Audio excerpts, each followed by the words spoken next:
You worked hard building up your financial and retirement assets. Now you need to protect them. And yes, your humble What's Next with Money host, Brett Neiser, CFP, has been the target of fraud from a guy who is now sitting in prison. Now, more on that in a few minutes. Many older Americans are highly targeted by scammers and fraud, so be especially on guard. Make no money decisions quickly, and never without getting a second opinion from people you trust. If it sounds too good to be true, it almost always is. Get defensive help when diminished capacity sets in. And overconfidence of sophisticated investors, and this is really surprising, can get them into scam trouble. We're talking about how to protect yourself from financial scams. Curated here for you are some of the best tips and tactics from 4 of the top regulatory and consumer advocacy organizations in the business. And I have worked with all of them and know each of their current leaders. The FINRA Investor Education Foundation, the SEC's Office of Investor Education and Advocacy, AARP Fraud Watch Network, and my friends at the Consumer Financial Protection Bureau, CFPB. As a member of the FBI Citizens Academy, I've had training in this area and added some FBI anti-fraud trips with the Internet Crime Complaint Center, IC3.gov, and we'll have a link. Now that center is staffed 24/7 and in 72 hours, in some cases, can stop an errant wire transfer. Folks, especially seniors, are tricked or exploited, not necessarily a mistake made, but a mistake with a bad actor or a crime network. Now, first up are tips from the FINRA Investor Education Foundation at finra.org. Now, crooks want to separate you from your money or steal your identity to defraud again. Now, following the legendary bank robber Willie Sutton's principle, fraudsters tend to go where the money is. And that means targeting older Americans who are nearing or already in retirement. Financial fraudsters tend to go after people who are college educated, optimistic, and self-reliant. They also target those with higher incomes and financial knowledge and have had a recent health or financial change or a loss of a spouse. This is the area of romance scams. But we need places where we can file a complaint, even send in a tip. They want to entice you to invest. Fraudsters use high pressure. Now, according to FINRA, here are some common tactics. The idea of the phantom riches tactic, dangling the prospect of wealth, enticing you with something you want but can't have. Like saying these gas wells are guaranteed to produce whatever amount of income per month. Or the source credibility tactic, trying to build credibility by claiming to be with a reputable firm or having a special credential or experience. Believe me, as senior president of XYZ Corporation, I would never sell an investment that didn't produce or make a profit. Then there, according to FINRA, the social consensus tactic, leading you to believe that other savvy investors are already in. Like, this is how John Doe got his start. I know it's a lot of money, but I'm in, and so is my mom and half her church. So it's worth every dime. These are the kind of sayings you might get, some of these pitches. This is a form of social proof.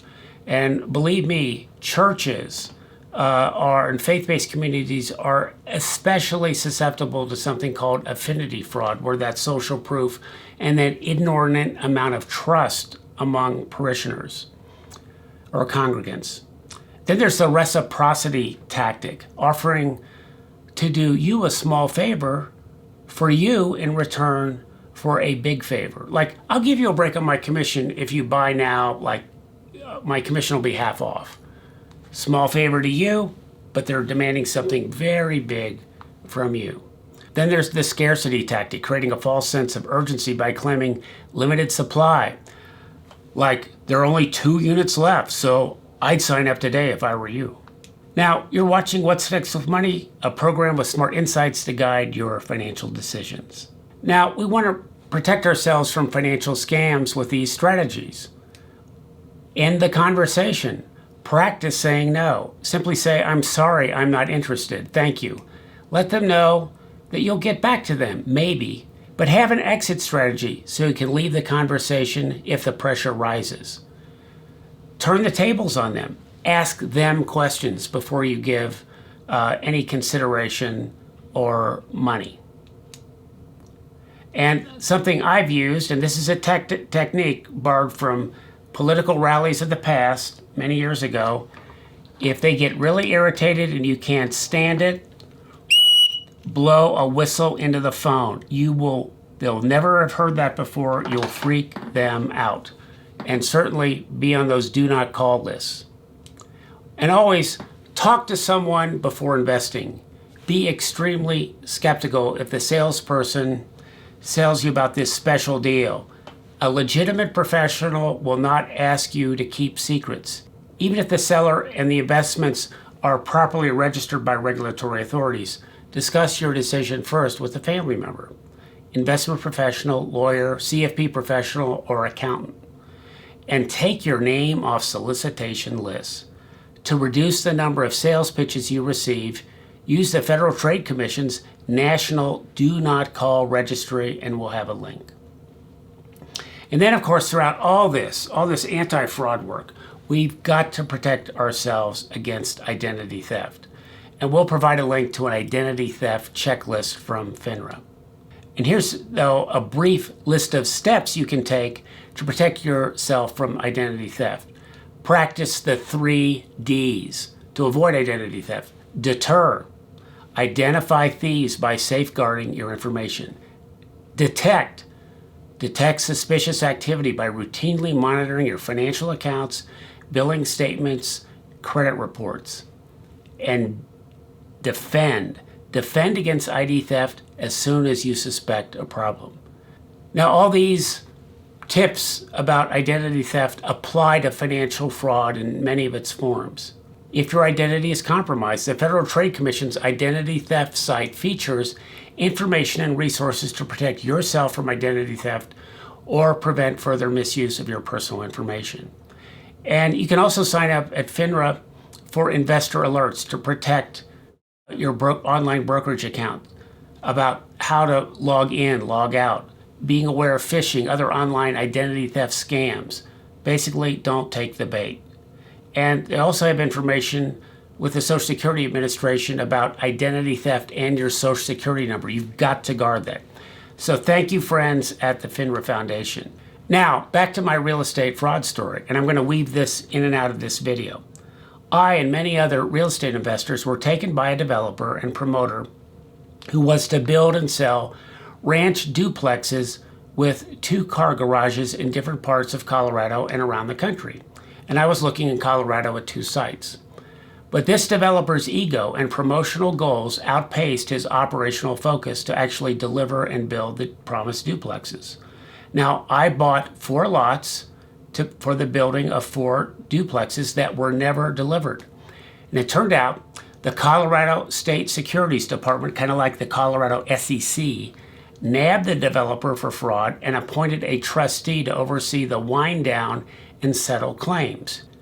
I kind of think the guy that's currently in jail did not actually steal the money, but he just kept promoting and never delivered. But you know what? Maybe that is stealing. More on the settlement and lessons learned that can help you and things I learned in a few minutes. Now we're going to go to our next group, the SEC's Office of Investor Education and Advocacy. This is the Securities and Exchange Commission. They have a great list of the red flags of investment fraud checklist. You know, can you spot the warning signs of investment fraud? Here are a few. Unlicensed investment professionals. Aggressive sellers who may provide exaggerated or false credentials. Offers that sound too good to be true.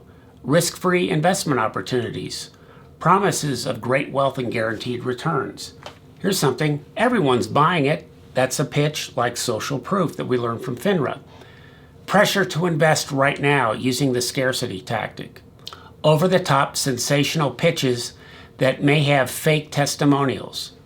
Then there are unsolicited pitches seeking to obtain your personal information. You might even be asked to pay for investments. This is a big red flag by credit card, gift card, or even worse, crypto.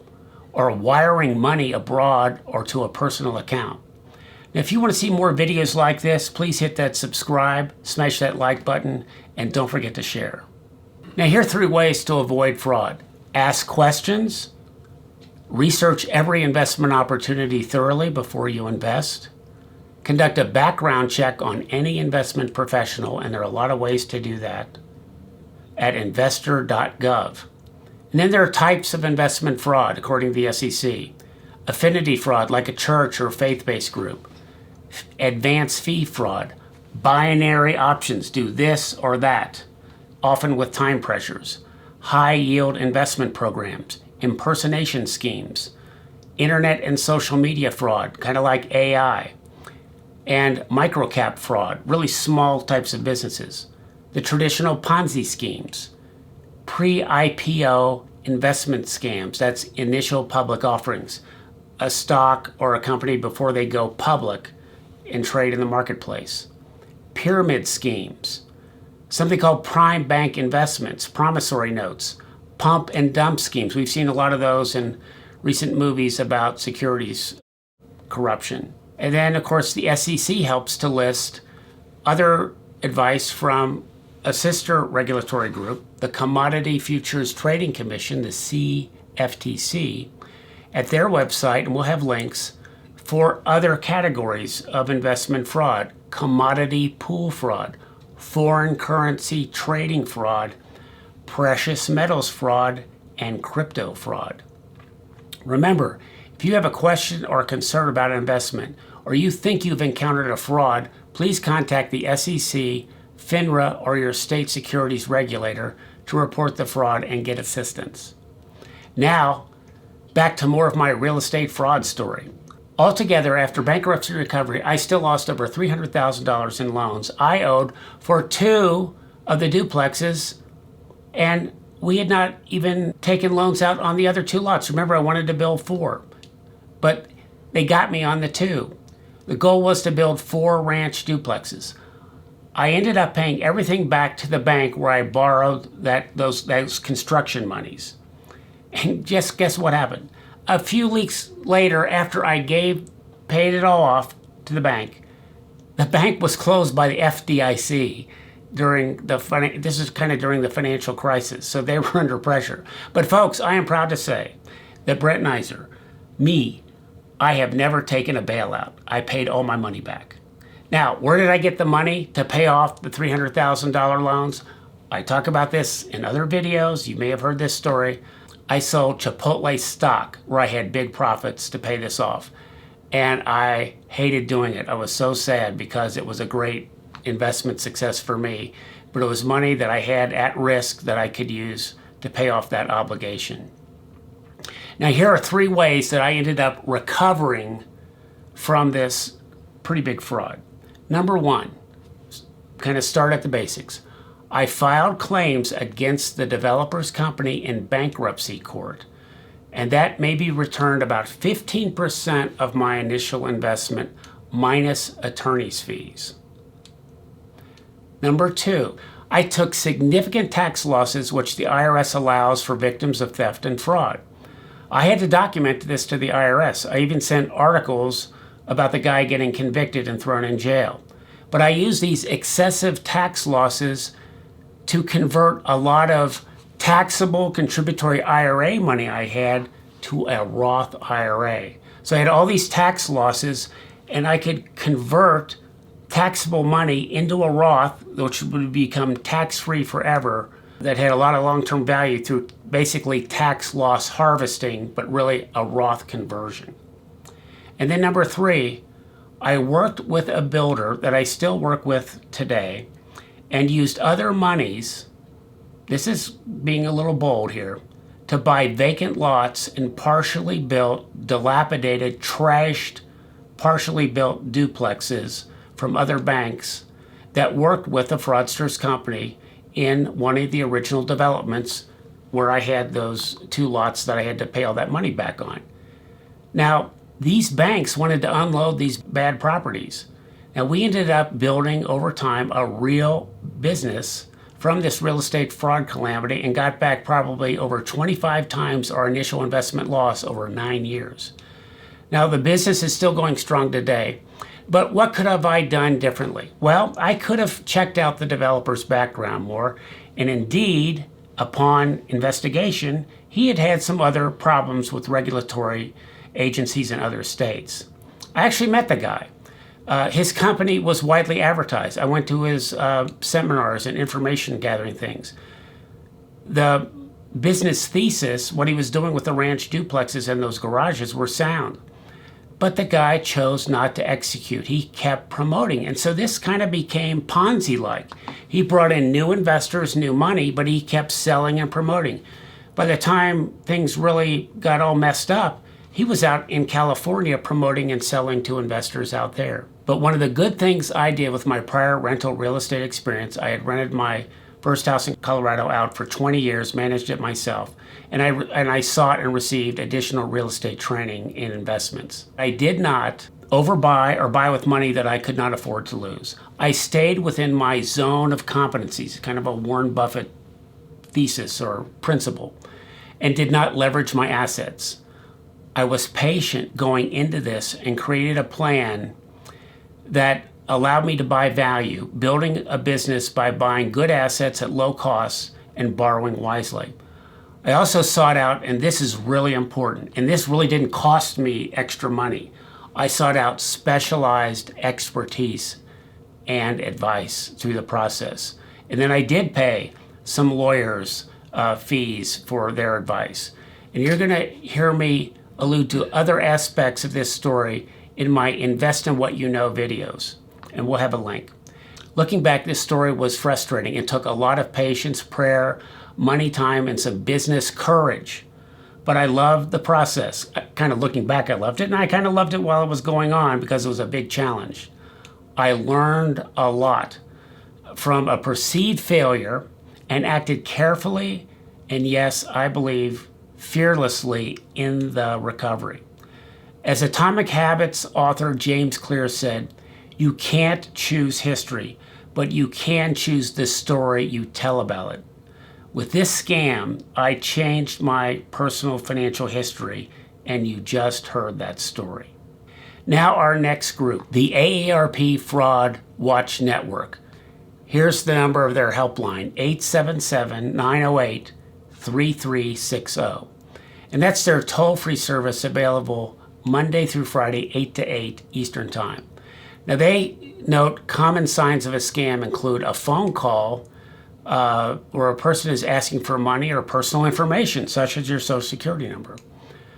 Requests to buy gift cards to pay a purported debt or to send money to someone whom you've only met online. An unauthorized charge on your credit card. An email saying you've won a sweepstakes or a lottery, though you didn't even recall entering it. A very common grandparent scam where they want you to pony up money to bail a relative out of jail. Check washing, basically a fraudulent check. Now that's happened to me twice, and one from a $60,000 property tax payment I paid on rental property that my bank, God bless them, Wells Fargo, caught and would not process. Thank you, Wells Fargo. Other challenges are celebrity impersonations, voice printing, deep fakes, this is the realm of AI, delayed action sweepstakes where you pay up front and then they drain your bank account because they have that bank account number or link to it. This happened to my father-in-law in Florida who had mental acuity issues and took a lot of his money. Then there are lonely texting scams. This is very hard for single seniors.